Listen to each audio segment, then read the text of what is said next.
It was a bonkers weekend to me now, and I don't actually know sort of in the end almost like which one is like the sort of biggest one to start with. I guess probably it's, I mean, I don't know if you agree, but Milan Roma seems like the most impactful.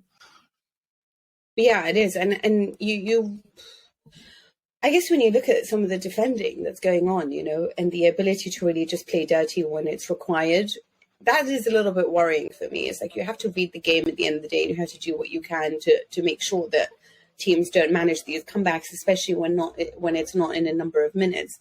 And it's a little bit like, this is not my Serie A. This is not the Serie A that I knew growing up. I've never witnessed, like, I mean, there's always been drama, and obviously this happens, but it's a little bit like it's crazy what Lazio is doing. It's crazy how Milan let go of that, you know, and it's quite shocking. So I would say, yes, that was probably, like, Milan-Roma was the game that I felt disappointment throughout the whole entire match. I mean, this was a very interesting game, and actually I think we should probably start there.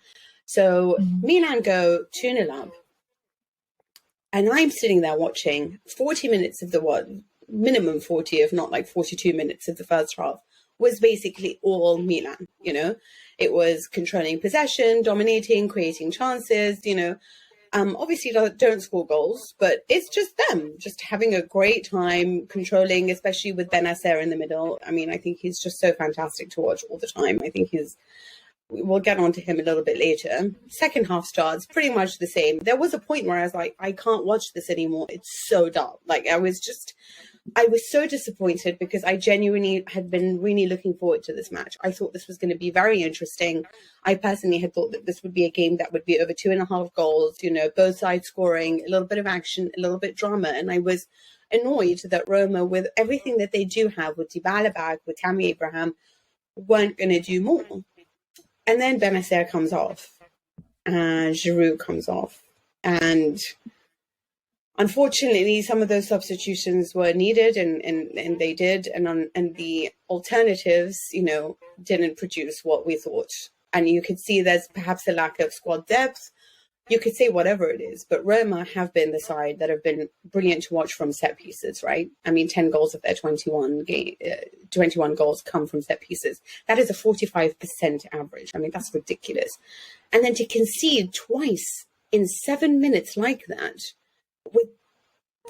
it angered me so much that I don't know whether I was proud of Roma or so destroyed at Milan, if that makes sense. I was like, I don't understand how you do this, and I don't understand how Pioli could have allowed this to happen.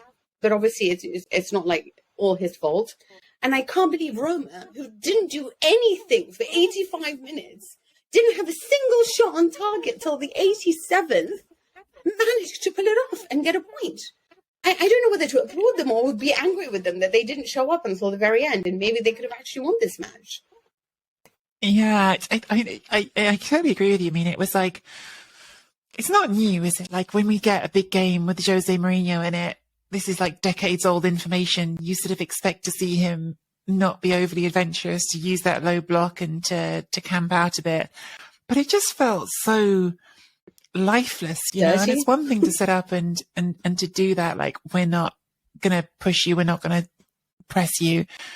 But then just to keep doing it when you're 1-0 down in the second half, and then you can see the second goal and you just think, okay, yeah, like, there's no reaction, there's no nothing. No. Like, and it wasn't even like before that first goal, oh wow, they're knocking the door down, like it's coming. It was just, oh, here's a corner. Oh, wait, they've scored. Like, it was just like, oh, that's come out of nowhere. And then it happened again. And there's sort of stories within the story. Of course, I mean, Ibanez was basically the man at fault on both of the 2 goals they conceded, and he's the one who scores the header that turns things back in their direction. I think all of our English listeners, those who think Tammy Abraham should have gone to the World Cup, well, yeah, pretty miserable first half of the season, but so far in like not even 2 games, he played 30 minutes against Bologna, but the last 2 games he's basically had the decisive contribution in both of them, because he headed off the line to stop Roma from dropping points against Bologna on Wednesday. And then he scores the winner here, which is, I mean, it's a weird goal because it's a well-taken volley by Abraham. You've got to react quickly to that coming at you at close range. But actually, the header before from Matic, he's not just like a little bit unmarked, Mina. He's just like, here's Nemanja Matic, the sort of famously slow Nemanja Matic, who's also not small and therefore not someone you'd think would get lost in the middle of the area, just on his own, just unmarked. And if his header had been better, then I guess Abraham wouldn't have been required. It was strange. It was really strange. And you're right. You mentioned it about Roma. Roma are extremely good at set pieces and at converting them. They have got a lot of them this season. Although when we talk about those percentages, part of the reason they've got such a big percentage of goals scored from set pieces is because they don't score from open play. So it's like that's the only way they're going to hurt you sometimes. Mm. And for Milan to get caught out like that twice, it's really bad. It's really bad for Milan if they're a team that aspires to win the league, I think. Well, this is, I think, the problem, and is firstly is that you know that about Roma. You know that firstly from open play, they're not that interesting to watch. We obviously have noticed the problems that happen with Zaniolo. We know that a lot of the time they're not deadly. This is actually a recurring theme at the moment in Serie A. I mean, bad defending, which 24 goals conceded by Inter, 18 conceded by Milan in 17 matches. If you are trying to win the Scudetto, this is not the way to go, right? And certainly not the way that they did this when they won the Scudetto. They had the best defense. So I'm a little bit shocked by this, but at the same time, you know, it's important to note that there are absences. And so I understand that Pioli can't, you know, he's trying to stretch the squad as much as possible, and sometimes it doesn't work out, and I do get that. But there's another point here, which is you dominated possession. I mean, they had 70% of the possession in the first half, lots of shots. And what worries me about these two sides is that, you know, Inter and Milan, is that a lot of the opportunities are being wasted up front. And then when you combine that with a bad defense, this is where the problems are happening.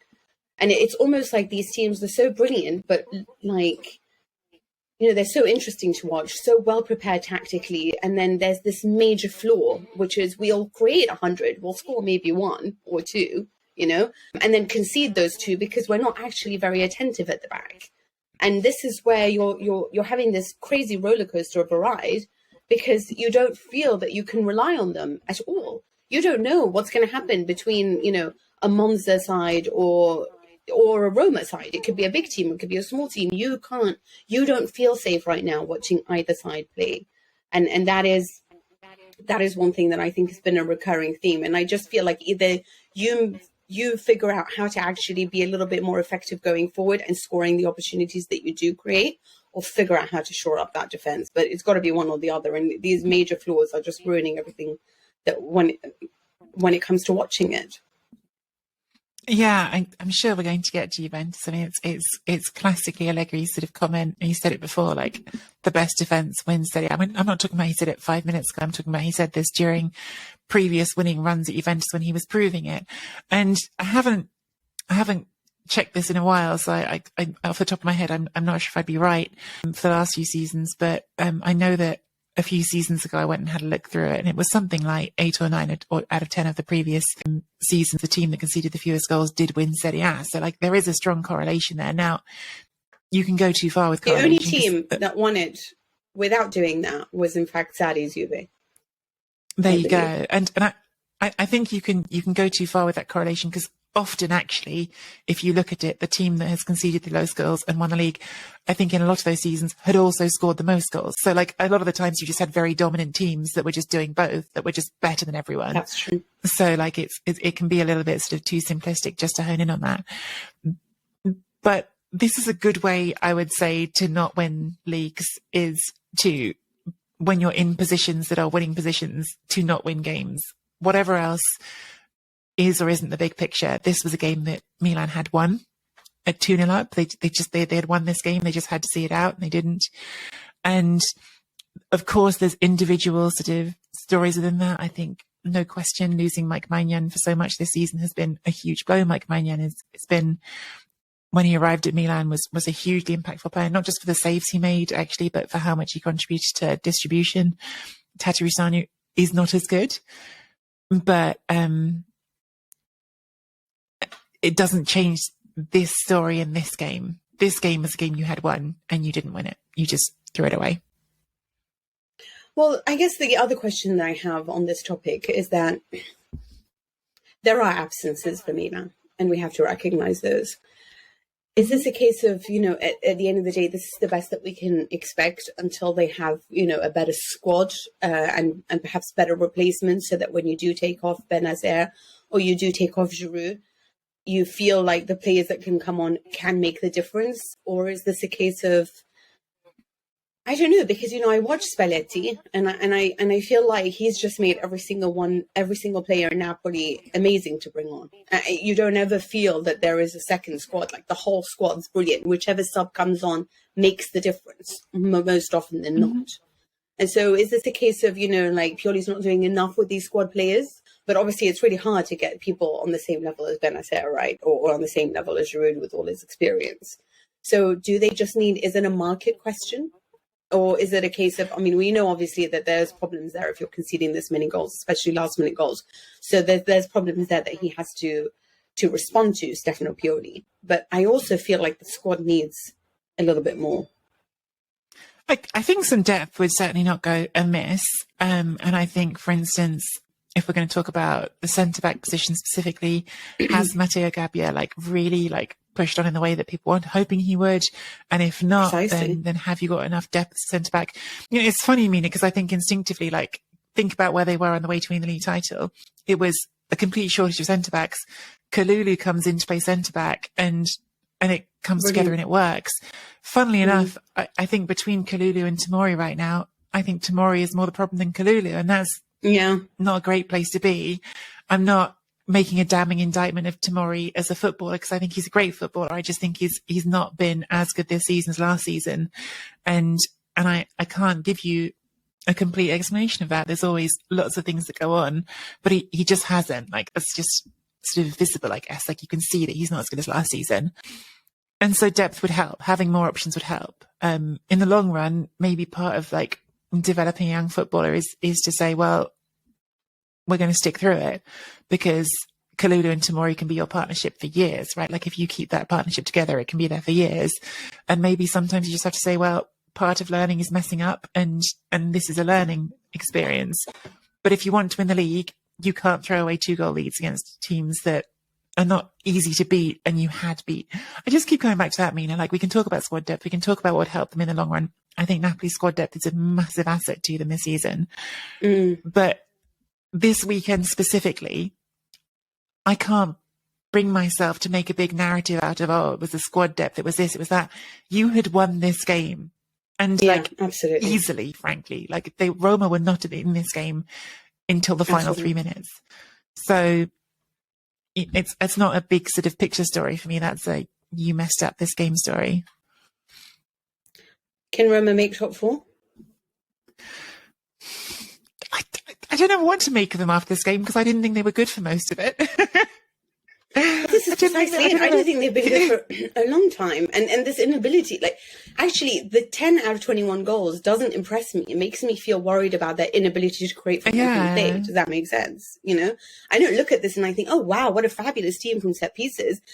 One of the things that I take from that is how bad everyone is at actually defending them, but also that, why are you not doing enough from open play? Why are you not doing everything you can to create a little bit of danger?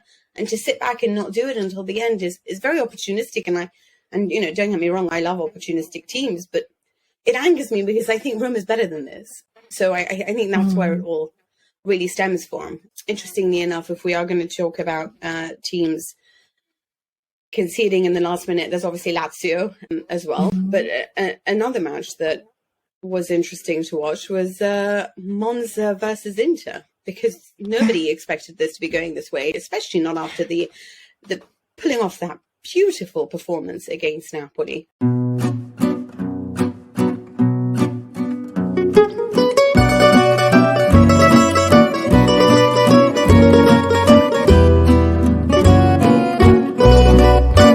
Serie Chronicles is a Chronicles production.